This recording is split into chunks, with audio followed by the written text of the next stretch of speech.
So I'm taking these clips from shows that I'm going through in order, and I reached the one where I got locked out of my own home. Now, if you want to hear the whole story, then go back and listen to the one that came out on the 13th of January. That's the podcast that you're listening to, the 13th of January episode, which I've called the one where I get locked out of my house.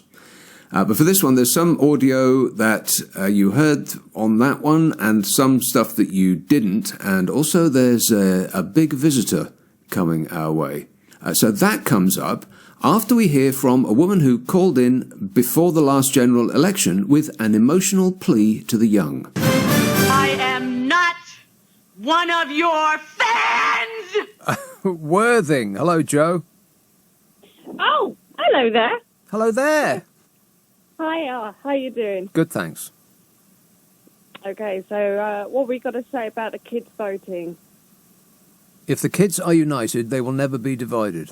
I think you'll find that that's correct. Well, that's totally perfect. I'm a little bit concerned about it because, A, I think that the kids should be united, but also the amount of crap on social media and various other forums is going to not necessarily give them the biggest picture. How do you mean? That worries me. Well, how do you mean? I'm a rampant socialist, so... Rampant? Rampant? I'm not even a kid anymore. I'm like 35, so Okay. but I'm just concerned for their welfare, The kids? Yeah. And they should have a voice. They should definitely have a voice because all of this stuff is flying around them. And it's like, I don't know, kind of smacks of like the women's vote. It's just like, oh, you should just be really, really gratitudeful in this. I completely made that word up. You should be full of absolute gratitude because, now you've got the vote. Yes, we appreciate it. Thank you! And I do think that the kids that they should have the vote. I mean, come on, I'm gonna throw this. Here's the reason why politicians aren't interested in young persons' issues is because they know that they aren't going to vote in any great number. Yeah. But also, it just kind of goes back to the whole tobacco, alcohol. What are you allowed to have issues? It does. And having sex and having children issues. Really? If you're gonna You've lost me, Joe. What's this got to do with sex and drugs and rock and roll? Well, if you're going to be 16 years old and have a baby and that's okay. Oh, well, it's not okay. Hey, kids, stop having babies when you're 16 years old. Be fair, I do agree. Yeah. But if it's a thing that the children are allowed to kind of... Well, exactly. If they can sign up for the army and they can start a family, then they should be able to vote. Well, I think so. Yeah, I think so. I think so. Well, I think so. And I think they should all vote Labour. Well, that's up for them to decide on the day. But thanks, Joe. 0345 6060 973. So like I said, there's an enormous amount of people that are signing up, but it's not nearly enough. 9.4 million people out of, 45 million, something like that, are not registered to vote. That's about a quarter. I am stunned. So 300-odd thousand people did sign up on Friday, but it's not nearly enough. It's a start. Nelson tweets, you have the strength of a baby boomer. You should have asked a passing snowflake to help you break the glass. I'm not kidding. I tried really hard to break the glass. I thought it'd be a piece of cake. I mean, if you pick up a scaffolding pole, they're really heavy, and you propel one at speed at the piece of glass on your front door, you'd think it would go straight through, but it just bounced right off. I couldn't believe it. Sue in Shrewsbury says, just caught the end of your locksmith story. Here's a thought. How do they know it's your house that they're helping you break into? Well, I thought that too.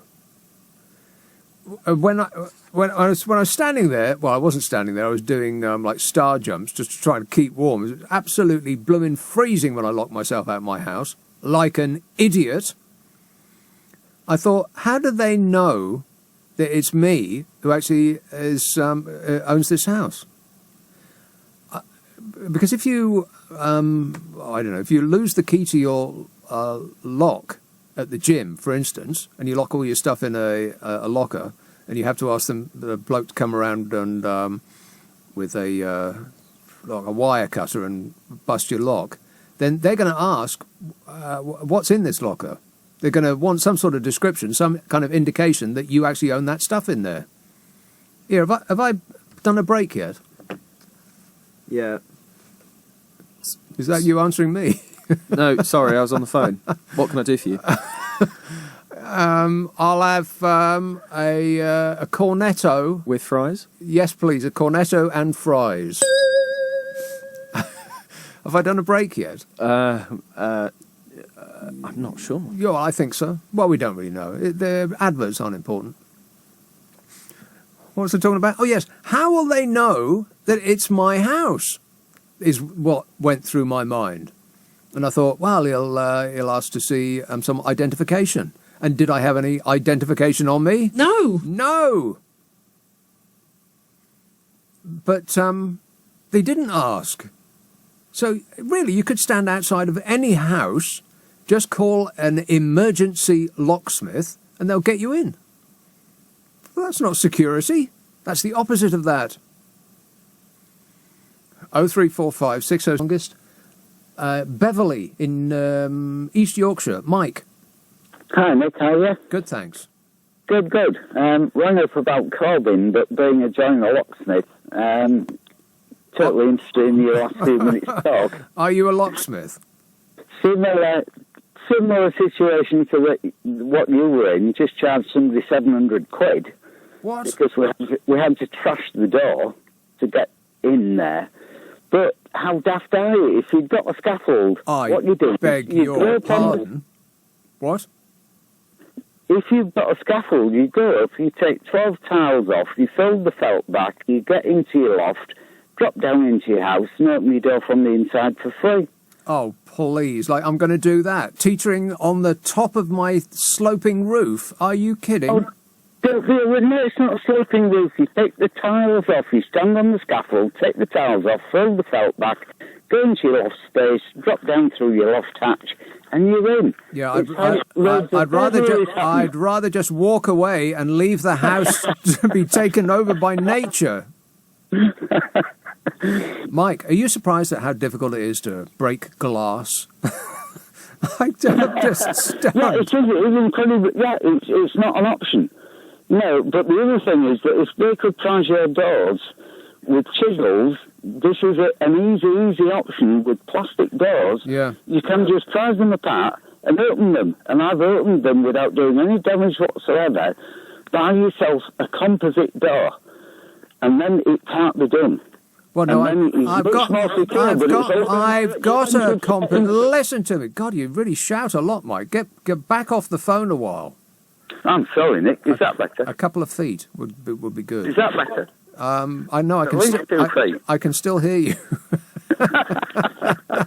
I've got one of them composite doors, and the price just kept going up because it was £40 for him just to show up, and then it was like £90 for him to just prise the door open. Which, if I hadn't been stupid enough to lock my door more by poking a stick through the letterbox and trying to yank the key out, it would have been 90 quid on top just for him to prise the door open, which would have taken him about 2 seconds.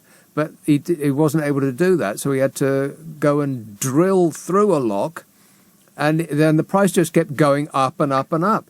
£235 to get into my own... Can I ask you a simple question there, Nick? Yes. Yeah. Haven't you got a back door? Yes.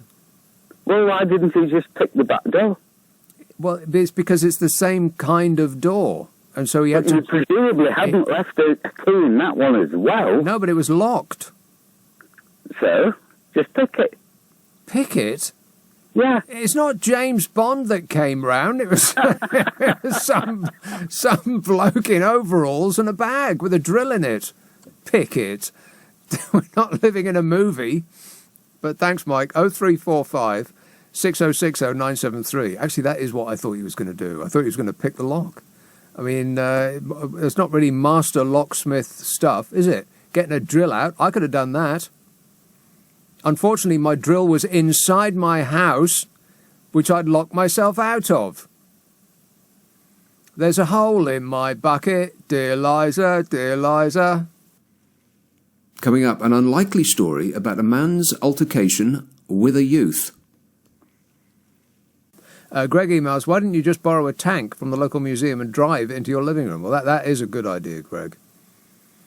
I just selected the smallest window I could find, the window that I was least keen on, and I tried to smash my way in, and you just can't do it. I'm amazed how difficult it is to break glass. And these aren't expensive windows.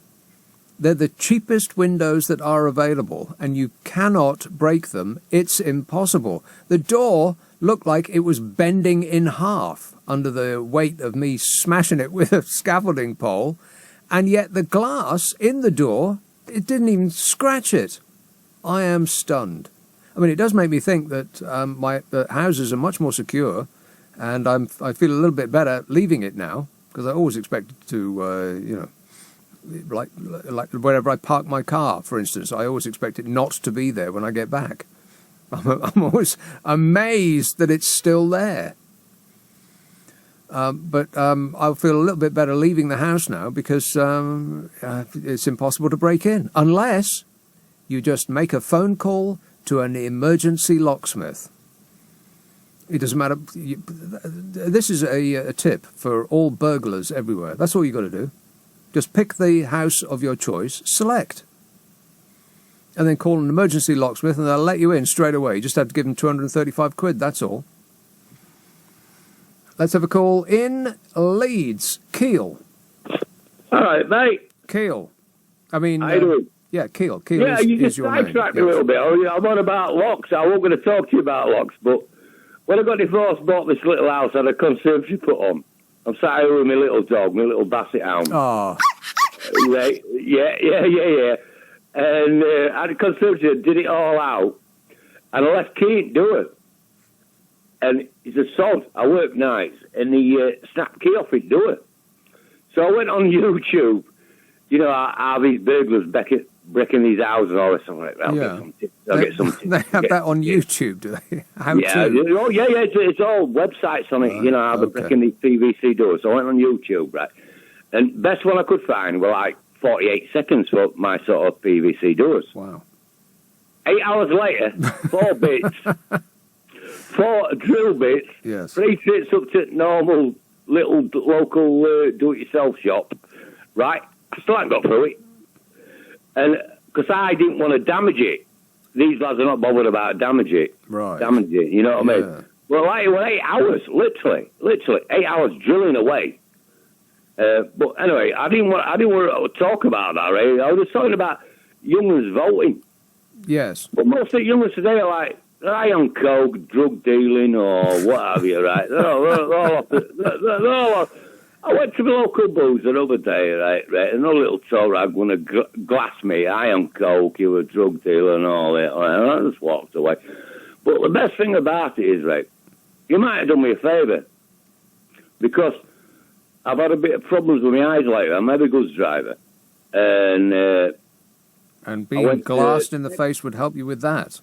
Yeah, well, I went to Specsavers, right, so I got cataracts. Right, eye blow. I thought I had eye infection, so I got quite an hefty cataract on my eye. And I slagged government down. I come from a mining area, right? I'm typical Labour, but I've never voted Labour. I can't tell my family that. Right, I'm Conservative, really. Bit of a snob. But... How can I say? Right, so you went into a pub and you think it might be good for your eyes if you picked a fight with a coke dealer and he glassed you. Is that what you're saying? Yeah. If you get lucky, I suppose he might actually remove you. Yeah, could have done. Yeah, right, and then you would have won the lottery on the same day. Yeah, no doubt. Here, Keel, I got to go. Yeah, that's right. All kids are doing now is dealing drugs. Want to score some pot? I think that most of the people that were admitting taking drugs just recently were politicians. they seem to be competing with each other. It was like a Me Too movement. Oh, I've smoked marijuana in my youth, one said. Waha, well, I took cocaine. And they're just on and on and on. They compete with each other to see how much they'd snorted and popped and sniffed and jacked and smoked and all the rest of it. No wonder we're in the state we're in. Off their heads they are. Linda tweets, quite amazing too that nobody called the police while you were out there brandishing your scaffolding pole. Yeah, I wasn't quiet about it. I was making a heck of a racket. I did think that the door was going to come off its hinges before I could get through the glass in the front of the door. Because, you know, doors come with glass, and I always thought that's a bit of a security flaw. I mean, it looks like a weak link. No, it's not a weak link. The glass is the strongest bit of the door. Yeah, nobody called the police. I could have been anybody trying to break into that house.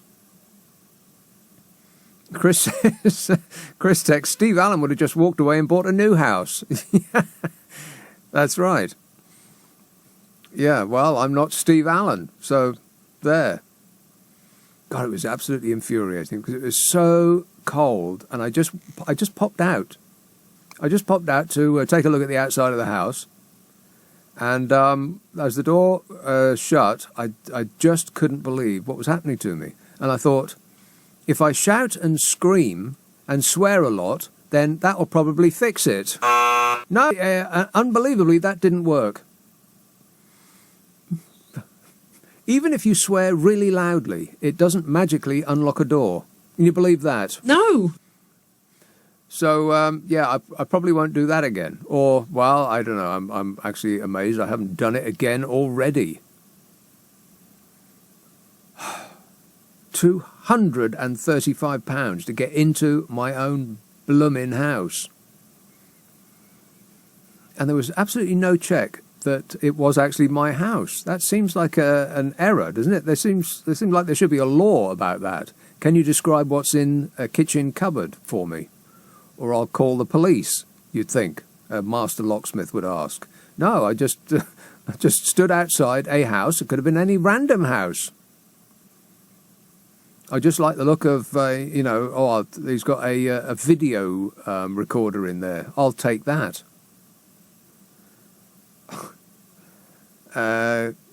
Savannah emails, why have you never appeared on Question Time? You'd be great. Please get your agent to arrange it immediately. Well, two things. First, I wouldn't, and second, I haven't got an agent. Actually, three things. That Fiona Bruce, I like her on the Antiques Roadshow, but I can't take not seriously, but I can't make the switch between her on the Antiques Roadshow and her doing a serious programme. Because I just think, oh, that's that nice woman off the Antiques Roadshow. She's going to show us a bit of Fabergé any moment now. You wait. No, one or the other for me. I can't switch like that.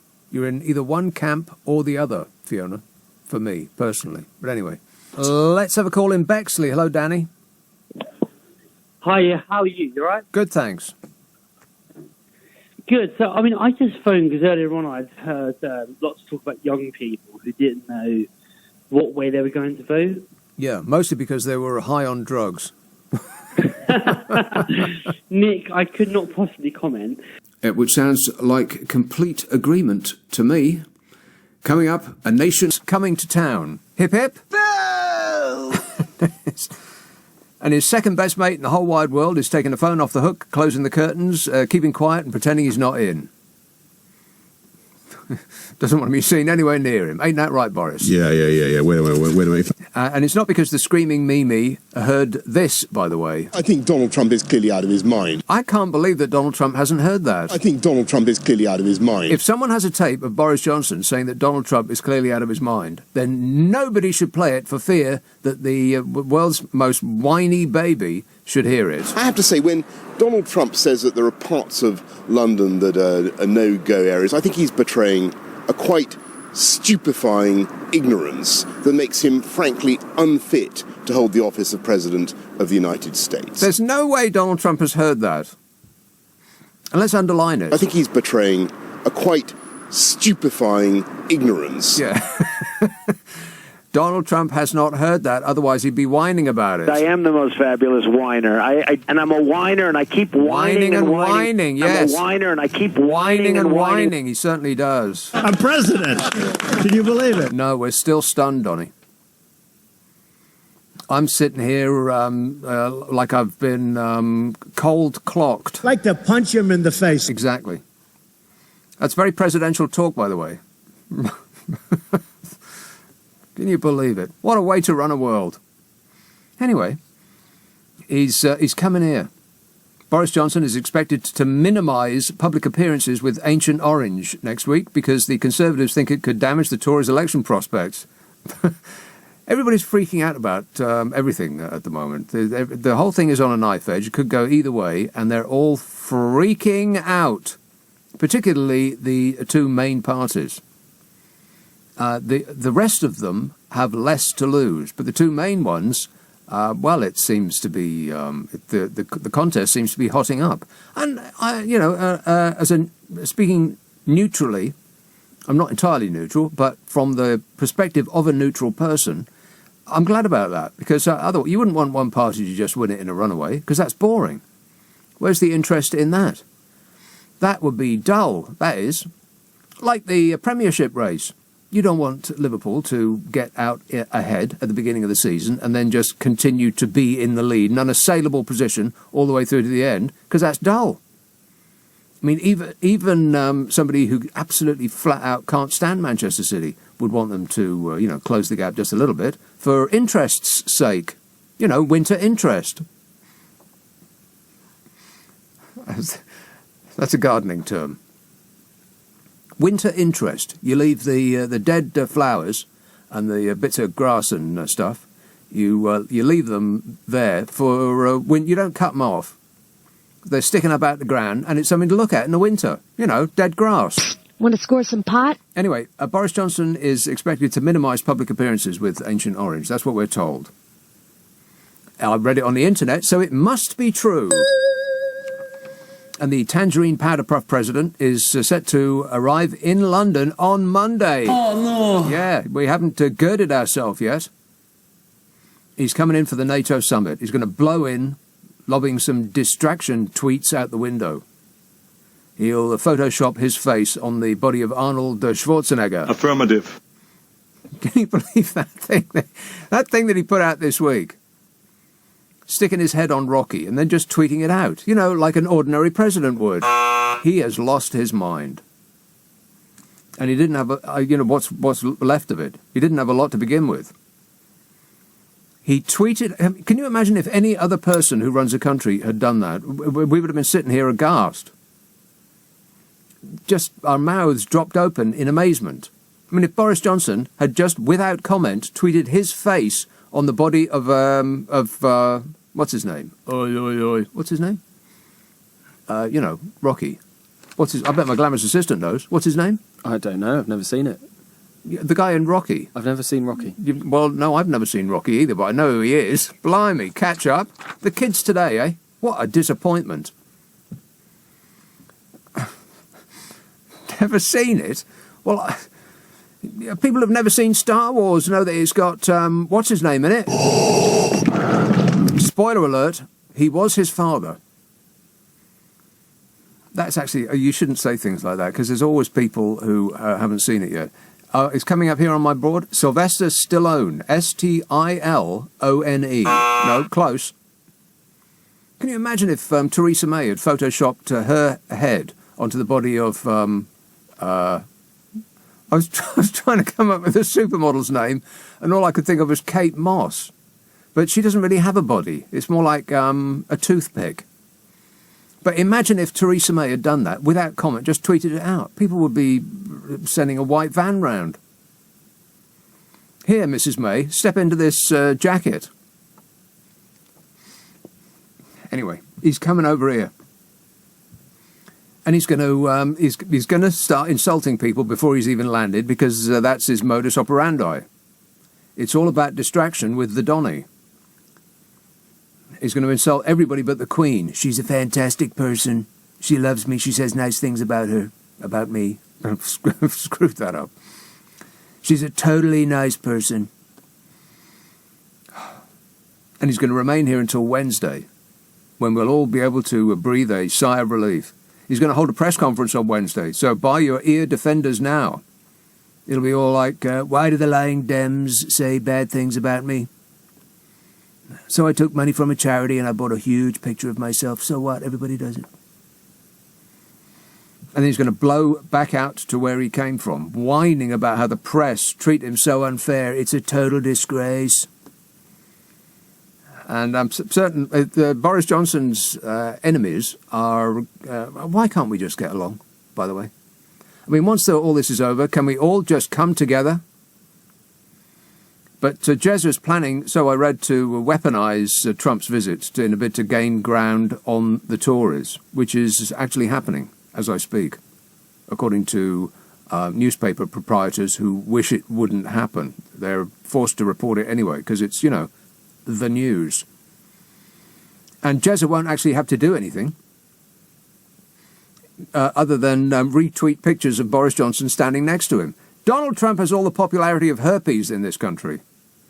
Just stand next to him smiling and your ratings will plunge. I'd wear a mask if I were you, Boris. Or at least frown. Make it look like you smell it, but you never dealt it. It weren't me. I ain't done nothing.